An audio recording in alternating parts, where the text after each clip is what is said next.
Bismillahirrahmanirrahim. Assalamualaikum warahmatullahi wabarakatuh. Perkenalkan, saya Muhammad Ilham Aksir dengan NUPTK 125273741300243. Saya merupakan dosen yang berhome base di Pendidikan Jasmani, Kesehatan dan Rekreasi, Fakultas Ilmu Keolahragaan, Universitas Negeri Makassar. Video ini merupakan pernyataan diri dosen dalam unjuk kerja Tridharma Perguruan Tinggi atau PDD UKT PT pada bidang pengajaran yang saya buat sebagai salah satu prasyarat dalam mengikuti sertifikasi dosen tahun 2025. Di dalam video ini, saya akan memaparkan salah satu mata kuliah yang saya ampuh, yakni mata kuliah media pengajaran yang akan saya jelaskan meliputi delivery, interaction, dan assessment. Delivery terdiri dari penjelasan tentang deskripsi mata kuliah, capaian pembelajaran mata kuliah, materi, sistem, dan metode pembelajaran. Interaction terdiri dari penjelasan terkait interaksi dosen dan mahasiswa. Sedangkan asesmen adalah penjelasan tentang sistem penilaian mata kuliah. Di dalam video ini juga saya sertakan rekaman video pembelajaran saya di dalam kelas. Mata kuliah media pengajaran adalah mata kuliah yang memiliki bobot SKS sebesar 2. Mata kuliah ini membahas konsep media pengajaran dalam pendidikan jasmani, analisis isu serta implementasi dan evaluasi media pengajaran dalam pendidikan jasmani. Mata kuliah ini merupakan mata kuliah wajib bagi mahasiswa yang berada di semester 2. Perkuliahan dilaksanakan melalui daring dan luring. Penilaian dalam mata kuliah ini melalui penilaian sikap, penugasan individu, penugasan kelompok, ujian tengah semester, dan ujian akhir semester. Adapun kemampuan mahasiswa yang diharapkan melalui mata kuliah ini dapat dijabarkan dalam capaian pembelajaran mata kuliah atau CPMK, yang selanjutnya dijabarkan lagi ke dalam sub CPMK. Adapun CPMK mata kuliah ini ada 5, yaitu mahasiswa mampu memahami konsep media pengajaran dalam pendidikan jasmani. Yang kedua, mahasiswa mampu memahami isu terkait media pengajaran dalam pendidikan jasmani. Yang ketiga, mahasiswa mampu memahami implementasi media pengajaran dalam pendidikan jasmani. Keempat, mahasiswa mampu memahami konsep evaluasi media pengajaran dalam pendidikan jasmani. Yang kelima, mahasiswa mampu mempraktikkan baik penggunaan media pengajaran dalam pendidikan jasmani. Selanjutnya, sub CPMK. Mahasiswa mampu menjelaskan konsep kajian multimedia dan pendidikan. Yang kedua, mahasiswa mampu menjelaskan konsep pendidikan jasmani dan media pengajaran. Yang ketiga, mahasiswa mampu menguraikan klasifikasi media pengajaran. Yang keempat, mahasiswa mampu menjelaskan jenis dan karakteristik media pengajaran. Yang kelima, mahasiswa mampu menjelaskan tantangan dan keterbatasan media pengajaran dalam pendidikan jasmani. Yang keenam, mahasiswa mampu menjelaskan masa depan multimedia dalam pendidikan jasmani. Yang ketujuh, mahasiswa mampu menjelaskan pemilihan media pengajaran. 8. Mahasiswa mampu menjelaskan teknologi dan alat dalam media pengajaran pendidikan jasmani. Yang kesembilan, mahasiswa mampu menjelaskan integrasi media dalam pengajaran pendidikan jasmani. Yang ke-10, mahasiswa mampu menguraikan strategi pengajaran menggunakan media. Yang ke-11, mahasiswa mampu menjelaskan evaluasi media pengajaran dalam pendidikan jasmani. Kemudian, mahasiswa mampu menguraikan praktik baik pemanfaatan multimedia dalam pendidikan jasmani. Selanjutnya, Materi pembelajaran yang ada di dalam kajian media pembelajaran meliputi: yang pertama, konsep kajian multimedia dan pendidikan. Yang kedua, konsep media pengajaran dalam pendidikan jasmani. Yang ketiga, klasifikasi media pengajaran.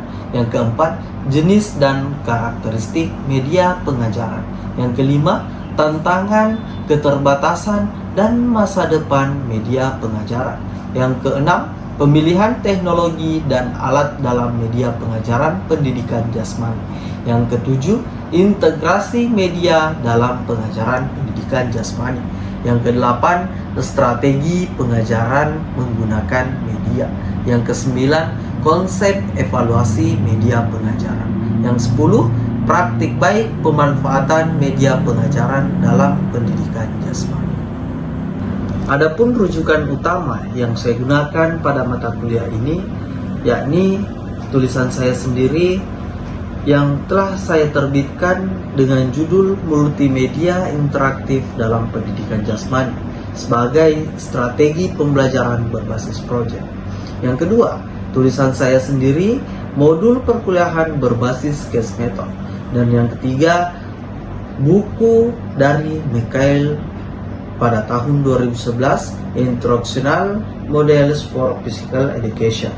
Yang keempat, yakni tulisan dari Adam Suherman pada tahun 2009 dengan judul Revitalisasi Pengajaran dalam Pendidikan Jasmani. Adapun sistem pembelajaran pada mata kuliah ini, yakni perkuliahan dijalankan dengan mode luring dan daring, dengan pembagian perkuliahan luring sebanyak 70% dan perkuliahan daring sebanyak 30% yang meliputi perkuliahan tatap muka Maya, Google Meet, atau Zoom, serta pelaksanaan pengajaran yang juga diadakan melalui platform LMS Syam-OK, System and Application Management Open Knowledge. Metode pembelajaran yang digunakan adalah ceramah, tanya jawab, diskusi, dan penugasan. Interaksi antara dosen yang bersangkutan dan mahasiswa. Interaksi dosen dan mahasiswa dalam perkuliahan meliputi interaksi langsung seperti proses tanya jawab di kelas secara luring maupun daring, serta interaksi tidak langsung seperti interaksi melalui grup WhatsApp mata kuliah dan interaksi melalui platform LMS. Penilaian dalam mata kuliah ini mencakup 3 ranah, yaitu afektif, kognitif, dan psikomotor. Penilaian afektif merupakan penilaian sikap partisipasi, kejujuran, dan tanggung jawab. Penilaian kognitif meliputi penugasan harian, ujian tengah semester, dan ujian akhir semester yang dinilai menggunakan rubrik penilaian atau marking scale yang berfokus pada high order thinking skill atau keterampilan berpikir tingkat tinggi, yaitu menganalisis, mengevaluasi, dan mencipta. Penilaian psikomotor sendiri meliputi keterampilan mahasiswa menyajikan materi dalam kegiatan diskusi kelompok. Adapun bobot penilaian pada mata kuliah ini, yakni afektif sebesar 30%, partisipasi, kejujuran, dan tanggung jawab. Kognitif sebesar 50%, penugasan harian 10%, UTS 20%, dan ujian akhir semester 20%. Kemudian, psikomotor sebesar 20%, keterampilan penyajian materi pada saat diskusi kelompok. Nilai akhir akan diinput pada sistem informasi akademik Universitas Negeri Makassar. Silahkan Anda menyaksikan video mengajar saya di dalam kelas pada pertemuan sesi yang ketiga. Selamat menyaksikan. Bismillahirrahmanirrahim. Selamat pagi, salam sehat, salam sejahtera, dan salam bahagia selalu untuk kita semua. Bagaimana kabarnya hari ini? Baik. Alhamdulillah. Assalamualaikum warahmatullahi wabarakatuh. Waalaikumsalam warahmatullahi wabarakatuh. Ketua tingkat hari ini ada berapa orang yang tidak hadir? 2 orang, Pak. Ada 2 orang. Ya. Siapa saja yang tidak hadir? Ada Ilham sama Asis, Pak. Ilham dan Asis. Kalau Asis tadi pagi saya dapat pesan melalui email kalau dia saat ini sementara dirujuk ke rumah sakit Wuhan.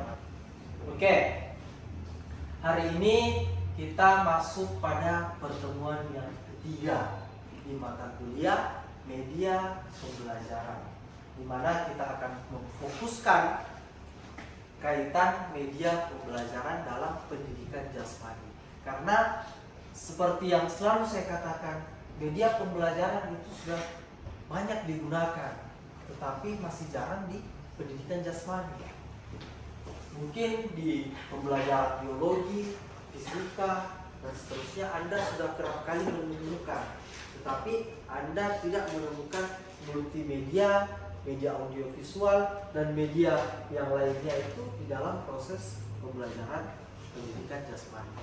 Sekarang sebelum masuk pada materi, saya ingin melihat atau mendengar apa saja yang Anda masih ingat atau Anda sudah pahami dari materi yang telah saya ajarkan di pekan sebelumnya. Ada yang masih ingat? Oke, coba Akila. Baik, terima kasih atas kesempatan yang telah diberikan kepada saya. Adapun materi yang saya ketahui di materi sebelumnya, salah satunya itu manfaat media pembelajaran, di mana dapat menumbuhkan motivasi belajar siswa karena pengajaran akan lebih menarik perhatian mereka dan tidak membosankan, Pak. Mungkin itu saja, Pak. Oke, baik. Beri aplaus dulu ke temannya. Pada manfaat media pembelajaran, kemarin saya sudah menjelaskan 4 poin. Tadi sudah disampaikan 1 poin dari Akila. Ada lagi yang lain? Oke. Baik, adapun kemarin itu salah satunya itu ada manfaat media pembelajaran, yaitu proses pengajaran akan lebih jelas sehingga dapat dipahami siswa dan memungkinkan terjadinya penguasaan serta pencapaian tujuan pengajaran. Oke, terima kasih. Beri aplaus juga ke temannya. Selanjutnya, poin yang ketiga. Ada yang masih ingat? Oke. Jadi poin ketiga itu pembelajaran akan bervariasi, tidak semata-mata didasarkan atas indikasi verbal melalui kata-kata. Oke, beri aplaus ke temannya. Yang terakhir, masih ada manfaat yang keempat. Apa? Yang keempat itu Pak, siswa akan lebih unggul dalam melaksanakan Pak, beraktivitas dalam ruangan Pak. Oke, beri aplaus ke temannya. Jadi betul, saya rasa semua masih ingat ya apa yang sudah saya jelaskan di pekan sebelumnya. Itu berkaitan dengan manfaat media pembelajaran, khususnya juga di dalam bidang pendidikan jasmani.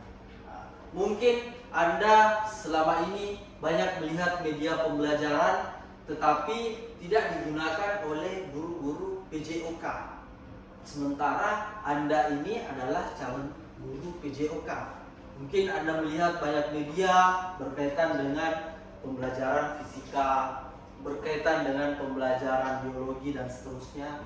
Tetapi kita juga harus menghadirkan bahwa di pendidikan jasmani kesehatan itu juga media pembelajaran sangat berperan untuk bagaimana menyampaikan pesan sehingga peserta didik nantinya akan mendapatkan pengetahuan secara efisien dan efektif.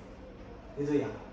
Nah, selanjutnya kita akan masuk pada materi klasifikasi media pembelajaran.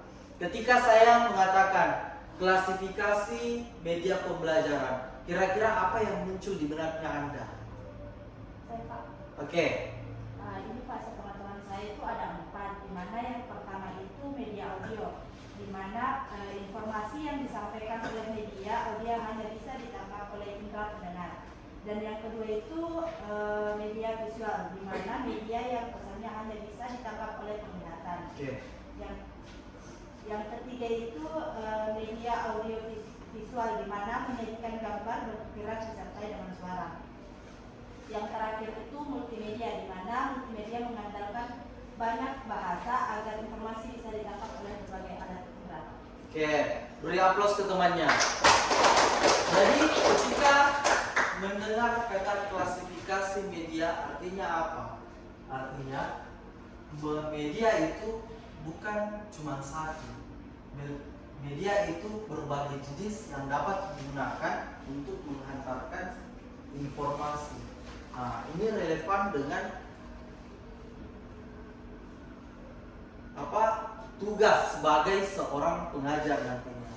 Melalui undang-undang guru dan dosen itu seorang pengajar bukan hanya sebagai orang yang menyampaikan informasi, tetapi juga sebagai fasilitator. Nah, sehingga Anda sebagai calon guru PJOK harus memfasilitasi proses pengajaran, diantaranya menyiapkan media yang sesuai. Nah, media pembelajaran tadi sudah dijelaskan oleh temannya ada 4. Media audio, media visual, media audiovisual, dan juga multimedia. Nah, di sini tentu kita harus membedakan siswa yang berada di sekolah dasar, media apa yang tepat. Siswa yang berada di sekolah menengah pertama atau SMP, media apa yang tepat. Begitupun dengan siswa yang berada di sekolah menengah atas. Artinya apa? Tidak boleh kita menyamakan media audio yang kita gunakan atau media audiovisual yang kita gunakan atau media lainnya yang kita gunakan. Itu juga yang digunakan di SD, itu juga yang digunakan di SMP dan SMA. Kenapa? Kira-kira ketika kita mengajar di sekolah dasar, kemudian kita menampilkan gerakan seseorang melakukan pukulan forehand dalam tenis, dalam materi pembelajaran tenis. Kita menggunakan gambar 4D. Kita memperlihatkan gambar nyata. Apakah kemudian siswa akan tertarik atau tidak ketika siswanya sekolah dasar? Ya, ada kemungkinan siswa tidak tertarik karena kita mengetahui bahwa siswa yang berada di sekolah dasar itu dia bagaimana bisa belajar sambil bermain. Ya, jadi di sekolah dasar lebih tepatnya kita menampilkan gambar-gambar semacam kartun, karikatur dan seterusnya. Naik di tingkat SMP kita menggunakan media apa? Kita harus bisa memprediksi kira-kira siswanya tertarik ketika kita menggunakan media apa. Ketika misalnya SMP juga belum begitu tepat ketika sudah memfasilitasi komputer dalam proses belajar mengajar atau dalam proses mereka belajar. Kenapa? Karena kemampuannya untuk mengoperasikan itu dinilai masih kurang. Jadi media audio itu merupakan media yang dapat digunakan untuk mengantarkan atau menyampaikan pesan atau informasi yang disampaikan hanya bisa ditangkap oleh indera pendengaran. Selanjutnya media visual. Media yang pesannya hanya bisa ditangkap oleh indera penglihatan. Nah, ada juga media audiovisual. Ini penggabungan dari peran media audio dan juga media visual. Bagaimana dia dapat menyajikan pesan melalui gambar bergerak disertai dengan suara. Selanjutnya multimedia. Multimedia ini multimedia yang dapat digunakan untuk bagaimana menyampaikan dengan melalui pesan pendengaran, penglihatan, peraba, dan lain sebagainya. Multimedia ini terbagi juga atas beberapa. Di antaranya multimedia interaktif. Multimedia interaktif, ada yang tahu apa itu multimedia interaktif? Nah, multimedia interaktif, multimedia yang memungkinkan pengguna untuk berinteraksi dengan multimedia itu sendiri maupun orang lain sesama pengguna, sehingga pengguna dapat mengontrol atau mengendalikan secara penuh apa saja yang ingin ditampilkan. dan elemen multimedia apa saja yang terlibat di dalamnya. Selanjutnya juga ada multimedia hiperaktif. Multimedia hiperaktif ini mempunyai struktur yang tersusun dari berbagai link atau tautan yang terkoneksi langsung dengan internet. Kemudian ada multimedia presentasi pembelajaran. Multimedia presentasi adalah alat bantu guru dalam pembelajaran tanpa menggantikan peran guru secara keseluruhan. Nah, ini umum mungkin Anda temukan pada saat Anda berada di sekolah menengah atas, yang dimana guru menggunakan proyektor dalam proses pengajaran atau proses belajar. Bukan berarti kehadiran proyektor ini menggantikan peran seorang guru, ya. Selanjutnya ada multimedia pembelajaran mandiri. Multimedia ini berupa software pembelajaran yang dapat dimanfaatkan oleh siswa secara mandiri tanpa bantuan guru. Nah, ini salah satu contoh yang mungkin banyak digunakan sekarang. Ada e-guru, ada apa lagi? Ruang guru, apalagi? Apa? Berbeda dengan ChatGPT. ChatGPT itu hanya sebagai software yang menyiapkan informasi ketika kita membutuhkan. Berbeda dengan multimedia. Multimedia memang dia sudah tersusun secara terstruktur. Seperti apa Anda tingkatannya. Anda tingkatan SMP misalnya, Anda SMA, siswanya Anda yang mungkin Anda ajar nantinya, Anda mau berikan tugas tambahan, ya bisa Anda masuk di ruang guru. Sedangkan perkuat pengetahuannya Anda melalui platform itu. Itu bagian daripada proses pembelajaran secara mandiri. Kemudian ada multimedia kids. Multimedia ini merupakan kumpulan media audio, visual maupun audiovisual dan dikelompokkan menurut konten yang terkandung di dalam. Tadi sudah Anda pahami semua ya, klasifikasi media pembelajaran dan juga bagaimana sih pentingnya kehadiran media pembelajaran dalam pendidikan jasmani. Sekarang kita melihat landasan penggunaan media pembelajaran.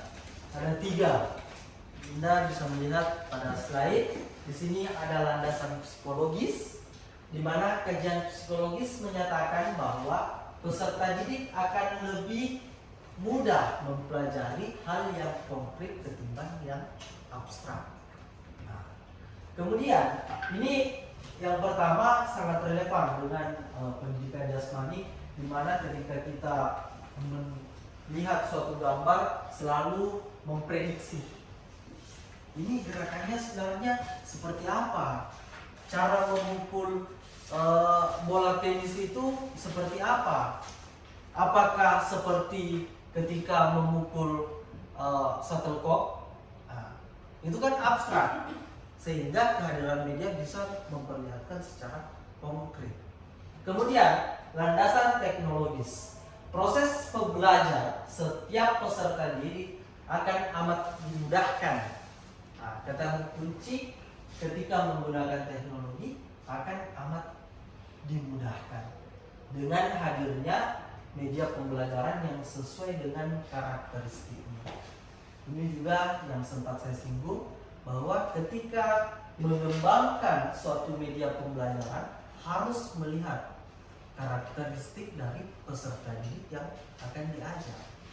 Jangan kemudian sesuatu yang mungkin kita anggap wow, tetapi peserta didik itu justru bingung. Apa sih yang diperlihatkan? Apa sih yang digunakan ini? Oke. Kemudian yang ketiga, landasan empirik. Berbagai temuan penelitian menunjukkan bahwa ada interaksi antara penggunaan media pembelajaran dan karakteristik belajar siswa dalam menentukan hasil belajar. Nah, sehingga bisa kita kesimpulkan melalui landasan penggunaan media ini bahwa media sangat menentukan hasil belajar seseorang. Oke, sampai di sini saya rasa cukup untuk pertemuan kali ini. Sekarang saya akan bagi kelompok. Saya mau bagi menjadi 4 kelompok. Dari total mahasiswa 35 orang menjadi 4 kelompok. Nah, nanti Anda akan membuat sebuah proyek. Ada yang mencoba untuk membuat media audio, ada yang membuat media visual, ada yang membuat media audio visual, ada juga yang membuat media atau multimedia. Multimedia tadi sudah saya terangkan, ada beberapa, silahkan pilih satu di antara ke-6 yang saya sudah sampaikan tadi. Oke? Paham tugasnya sampai saat ini? Paham. Oke, tugasnya saya mau Anda kumpul nanti melalui LMS Syampoke.